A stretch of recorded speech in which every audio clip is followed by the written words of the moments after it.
In today's video, I'm going to teach you how to change the super admin in Zoho CRM. This is a really important task because the super admin is the main owner of your Zoho CRM account.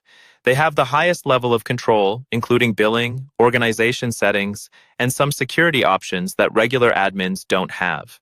So you typically only want to change this role when there's a transition in ownership, a role change in your company, or you're handing control over to another trusted admin.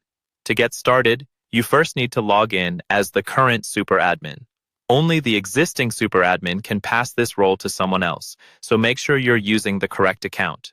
If you're not sure who that is, check with your internal IT or whoever originally set up Zoho CRM for your organization and have them sign in with their credentials. Once you're logged in as the super admin, look toward the top right corner of your Zoho CRM interface for the setup icon. It usually looks like a wrench and screwdriver. Go ahead and click that. This opens the main setup area where you can manage all your organization level settings. Inside the setup area, you'll want to navigate to the section called Organization Settings, usually found under the General category. Click on Organization Settings and then look for Company Details, or sometimes labeled as Company Settings, depending on your version or layout. This is where Zoho stores the core information about your company and your CRM ownership. On the Company Details page, you'll see your company information, like name, address, and other general settings. Look for a small edit icon, which typically appears as a pencil next to the company information. Click that icon to make these fields editable. Now scroll down within the company details until you find the super admin field. This is the key part. There will be a drop-down menu here listing eligible users.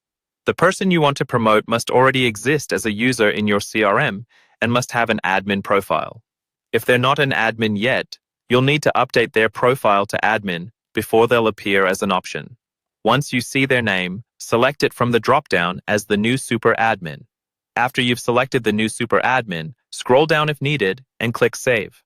Once you save, Zoho CRM will officially assign super admin rights to that user. Your own access level will be reduced from super admin to a regular admin, which means you'll still have broad control but not that top-level ownership. And that's it. You've successfully changed the super admin in Zoho CRM.